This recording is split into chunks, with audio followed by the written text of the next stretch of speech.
era actual, la comunicación se ha convertido en un acto omnipresente en nuestras vidas.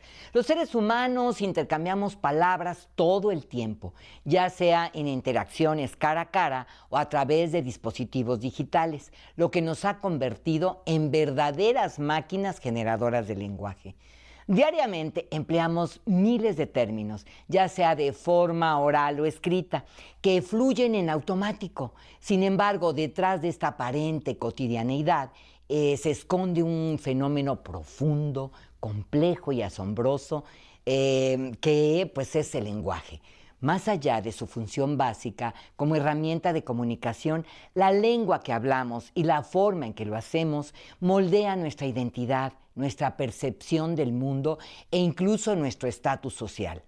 Las palabras que elegimos, nuestra entonación, el volumen de nuestra voz y la claridad de nuestros mensajes revelan aspectos íntimos de nuestra personalidad, educación, incluso nuestro estado emocional y hasta nuestro origen. No es lo mismo decir sorbete, pajilla o popote. Es común que en países como México, con 126 millones de habitantes, distribuidos a lo largo y ancho, aunque la mayoría hablemos español, a veces no nos entendemos del todo porque utilizamos diferentes palabras para una misma cosa. Le platico. En una ocasión en la ciudad de Chihuahua fui a comprar una lavadora y una mesa. El vendedor me preguntó si llevaba mueble, a lo que yo respondí que no, que a eso iba, a comprar un mueble. Él me dijo que ahí no vendía. Yo asombrada le pregunté a qué se refería y él me reiteró, pues a su mueble, para llevarse la mercancía. Entendí entonces que para él mueble era un vehículo para llevarme lo que yo había comprado. Si se es un poco observador, basta con escuchar una conversación ajena para, sin conocer a los interlocutores, formarse una idea de su carácter, nivel sociocultural e incluso sus intenciones propias. El lenguaje, en este sentido, nos desnuda ante los demás, funcionando como una especie de espejo de nuestro ser más auténtico.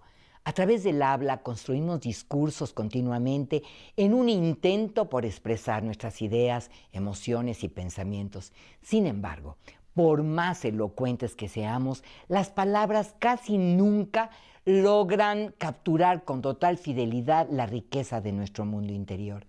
Siempre habrá un abismo entre lo que pensamos y lo que logramos transmitir. Esta brecha se amplía aún más cuando consideramos que nuestro interlocutor interpreta nuestro mensaje a través del filtro de su propia experiencia, de su cultura y su personalidad. Así, la comunicación humana se convierte en un perpetuo ejercicio de aproximación, un intento a veces fallido de alcanzar una mutua comprensión. Lo que hoy damos por sentado es que el resultado de un largo proceso evolutivo que nos distingue del resto de los seres vivos. Aquí cito al neurocientífico Merlin Donald. La comunicación humana surgió a partir de la evolución motora que permitió el desarrollo de gestos simbólicos y posteriormente del habla articulada. Factores biológicos clave como la postura erguida, la reconfiguración del tracto vocal y el descenso de la laringe hicieron posible la emisión de sonidos complejos. Estos cambios, sumados a la necesidad de cooperación en grupos sociales cada vez más estructurados, sentaron las bases del lenguaje moderno. Curiosamente, el modo en que empleamos el lenguaje también varía según factores como el género. Y esto que le voy a platicar es súper curioso y a lo mejor le asegura que lo que pensaba es cierto.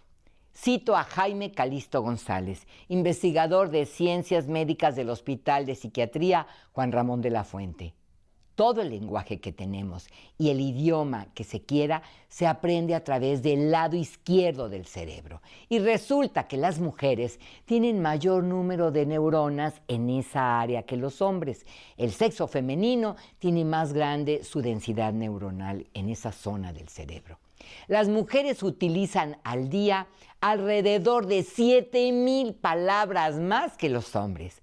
Esta disparidad tiene raíces neurológicas, como ya estamos viendo. Las áreas del cerebro asociadas al lenguaje para las mujeres con su mayor densidad neuronal les facilita un aprendizaje verbal más temprano y un uso más abundante y matizado de las palabras, mientras los hombres tienden a la concisión, incluso a respuestas monosilábicas. Las mujeres contextualizan y detallan sus mensajes. El investigador reitera, si esto lo apoyamos en etapas adultas o lo proyectamos en etapas adultas, en el español se ha estructurado que una mujer que se despierta desde las 7 de la mañana y se duerme a las 10 de la noche, habla, ahí le va, entre 25,000 a 32,000 palabras, mientras el varón habla de 12,000 a 12,000, de 12,000 a 15,000. Y mire, quizás hasta le suene conocido. Le planteo una escena. Yo voy con mi esposo al cine y él pregunta, ¿te gustó la película? Yo respondo, sí, mucho, me recordó a la vecina, aquella que tuvimos cuando vivíamos en la Ciudad de México, ¿te acuerdas? La del pelo pintado de rojo, de la suegra enojona. Y ahí sigue mi respuesta, bla, bla, bla. Después de un rato termino mi explicación. Entonces yo le pregunto, ¿y a ti? ¿Te gustó la película? Y él responde, sí. Yo insisto, ¿por qué te gustó? Me pareció interesante. Fin de la conversación. Si la comunicación interpersonal ya de por sí está sujeta a malos entendidos, las comunicaciones digitales han añadido nuevas formas de ambigüedad. Los mensajes escritos en redes sociales o chats cargados de abreviaturas, falta de puntuación y emoticones a menudo generan interpretaciones erróneas. Como no se escucha el tono, no se ve el lenguaje verbal ni el contexto, estos intercambios de mensajes se convierten casi siempre en un campo minado de posibles equívocos o confusiones. Como profesional en medio de comunicación, he sido espectadora de cómo una misma frase o palabra puede provocar reacciones diametralmente opuestas en las personas. La lengua es un ente vivo, en constante transformación, que no solo permite transmitir información, sino que también nos define, nos conecta y en ocasiones nos enfrenta. En última instancia, el estudio del lenguaje es un recordatorio de nuestra capacidad de crear sistemas complejos de significados, pero también de las limitaciones que nos impone la subjetividad. Comprender su poder y sus imperfecciones nos invita a usarlo con mayor conciencia, mayor precisión y sobre todo con empatía, porque en un mundo saturado de palabras, lo verdaderamente valioso no es hablar más, sino comunicar mejor. Este orden agrupa los diferentes tipos de lenguaje de manera lógica, priorizando los más cercanos al ser humano, verbal y no verbal, antes de pasar a sistemas más especializados o artificiales. El lenguaje es un todo y es la herramienta más poderosa que tenemos los humanos para comunicarnos. Pero no hay que confundirse, porque el lenguaje no solo son palabras, existen múltiples formas de expresión, cada una con sus propias reglas y particularidades. Le voy a enumerar algunas. El lenguaje verbal, la palabra hablada y escrita. El lenguaje no verbal es una comunicación que no depende del habla, sino de gestos, expresiones y movimientos que transmiten emociones e intenciones. Por ejemplo, las expresiones faciales, una sonrisa, una mirada, el ceño fruncido, gestos corporales, movimientos de manos o posturas como cruzar los brazos que puede indicarse razón. La distancia proxémica, este es un descubrimiento maravilloso, también es otra forma de lenguaje. Pero ¿qué es la distancia proxémica? Es la que utiliza el espacio interpersonal y juega con la distancia física y puede expresar confianza o genera incomodidad. ¿No le ha pasado con alguna persona que al hablar se acerca demasiado a usted, generando cierta incomodidad? ella está violando su distancia proxémica. Esta fue estudiada por el antropólogo Edward Hall en el año 1968. Con observaciones concluyó que nos relacionamos con los demás en base a 4 tipos de distancias sociales.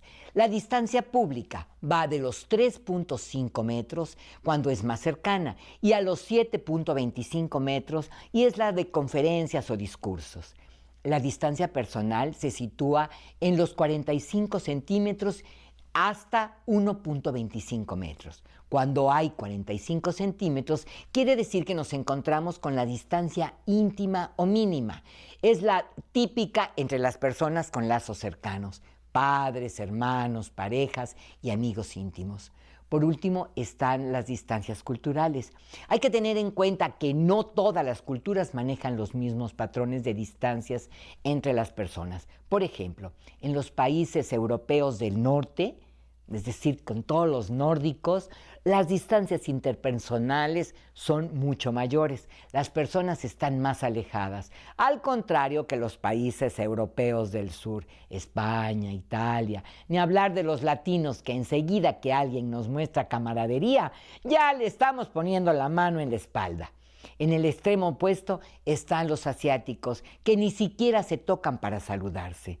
Esta es la comunicación proxémica o la distancia proxémica. Pero además también está la comunicación paralingüística, el tono, volumen y ritmo al hablar. Puede dar diferentes sentidos a lo que decimos.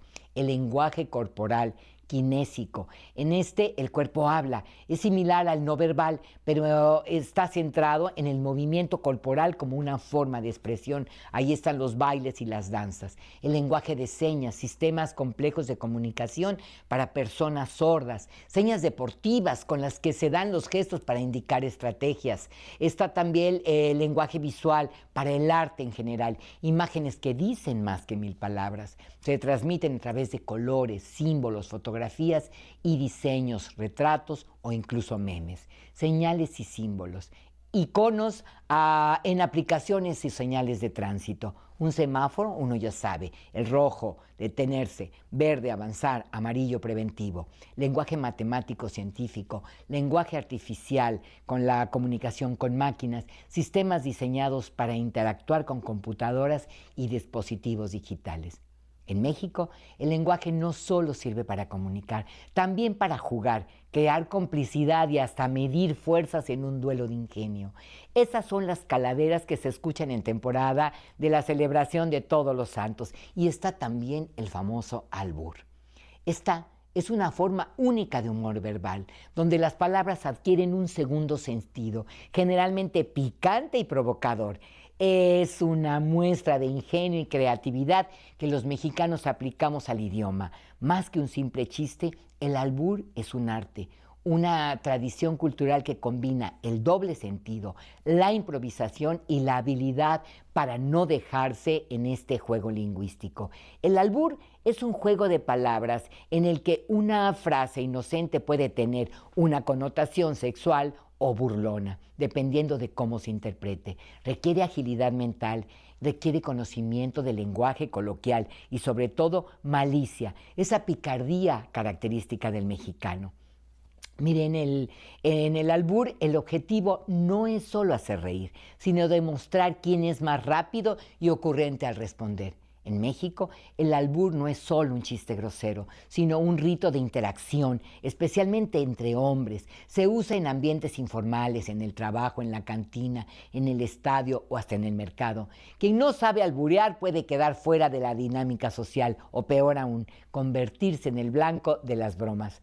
Hay 2 roles en este juego. El que echa el albur lanza la provocación. El que lo carga, si no lo entiende o no sabe responder, queda en ridículo. El verdadero experto no solo evade el albur, sino que lo devuelve con ingenio. El albur en la cultura mexicana, este juego verbal refleja la idiosincrasia del mexicano. Nos burlamos de lo serio, jugamos con lo prohibido, usamos el humor para enfrentar la vida. Incluso figuras icónicas e históricas como José Guadalupe Posadas con sus calaveras literarias o comediantes como Cantinflas con sus enredos lingüísticos han explotado el poder del doble sentido.